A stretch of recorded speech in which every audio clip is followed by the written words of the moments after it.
This is the world. This is the end of the world.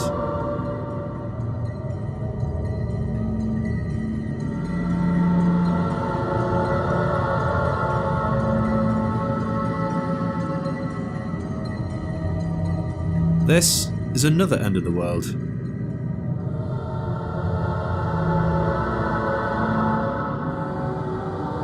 And here's another end of the world. And another. In fact, there are many different ways a world can end, and some don't even concern the world itself. For example, as we so often hear, that nuclear war or global warming will bring about the end of the world, when in fact, it is more accurate to say it will bring about the end of humanity. The world itself will be just fine. It may change, it may alter in many ways, and it may even thrive once more without us pesky humans scurrying all over the place, but it will carry on and be fine in its own existence. That said, there is probably one end of the world scenario that you may not have heard about, one that is truly the end of a world and everything on it. The one involving grey goo. So let's set the scene. Humanity has become so technologically advanced that it could, or potentially create just about anything using assemblers. These assemblers are actually microscopic robots, also known as von Neumann machines or clanking replicators, that exist as an advanced form of molecular nanotechnology. The reason these assemblers are used is because they can build basically anything molecule by molecule, as well as deconstruct absolutely anything molecule by molecule. The application for this technology would be staggering. But naturally you need to make a lot of them, right? In fact, you need billions of them. This is why the assemblers are built to be self-replicating. Apart from the construction of the original robots, once they are set to self-replicate, then the little nanomachines are able to produce more and more of themselves, using the atomic material given to them. But what if they decide to not stop self-replicating, needing more and more material every time? Even worse, what if they are programmed to never stop and continually consume and replicate? This is where we enter the various forms of grey goo.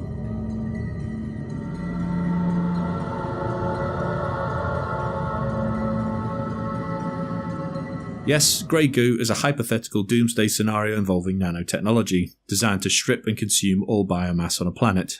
This particular end-of-the-world scenario is classified as a form of ecophagy, which literally means the consumption of an ecosystem. The concept of self-replicating nanotechnology was first described by John von Neumann, a mathematician. Later, the term grey goo was coined by Eric Drexler, a nanotechnology pioneer, in the book Engines of Creation in 1986. It is also worth noting that the book only mentions grey goo in 2 paragraphs on a small note, yet the idea caught on. Drexler did not even like the term as a reference for the scenario, and he even stated, "I wish I had never used the term grey goo," after it was popularised in a science fiction magazine called Omni. Going into more detail about the grey goo itself, Drexler describes the technology and its exponential growth as: imagine such a replicator floating in a bottle of chemicals, making copies of itself. The first replicator assembles a copy in 1000 seconds. The 2 replicators then build 2 more in the next 1000 seconds. The 4 build another 4, and the 8 build another 8. At the end of 10 hours, there are not 36 new replicators, but over 68 billion. In less than a day, they would weigh a ton. In less than 2 days, they would outweigh the Earth. In another 4 hours, they would exceed the mass of the Sun and all the planets combined, if the bottle of chemicals hadn't run dry long before. Drexler then describes the nanotechnology specifically as: early assembler-based replicators could beat the most advanced modern organisms. Plants with leaves, no more efficient than today's solar cells, could outcompete real plants, crowding the biosphere with an inedible foliage. Tough, omnivorous bacteria could outcompete real bacteria. They could spread like blowing pollen, replicate swiftly, and reduce the biosphere to dust in a matter of days. Dangerous replicators could easily be too tough, small, and rapidly spreading to stop, at least if we made no preparation. We have trouble enough controlling viruses and fruit flies. However, as mentioned earlier, there are many valuable benefits from such technology, as it could be used to build cities, deconstruct disaster zones and start new, alter the structure of volcanoes and even the atmosphere. It would also be incredibly useful as a mining tool, which leads us on to a couple of different forms of grey goo.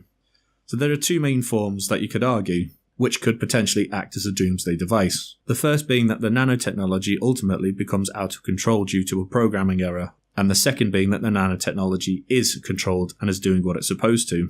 The first one is, of course, if we develop the technology for ourselves, and in classic sci-fi disaster fodder. For example, the History Channel ran a special using a hypothetical situation involving an oil spill in the ocean.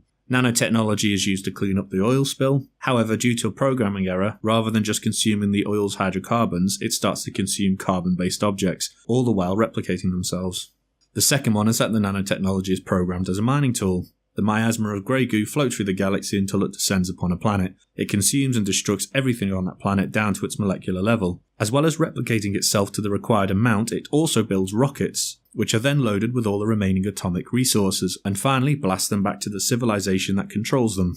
The second situation is something that could eventually reach us, or something that we set upon another civilization somewhere else in the universe. Who knows? But for right now, there is no need to worry, as the nanotechnology required is far out of our reach at the minute, and would be impossible. Plus, there are many barriers to get the correct nanotechnology to work as well, such as them required to be hardy in harsh environments. Anyway, that is Grey Goo, and we hope you enjoyed this video. Like and subscribe if you will, and don't forget to check out our new blog as well. Link is in the description. And as always, comments and suggestions are more than welcome. See you next time.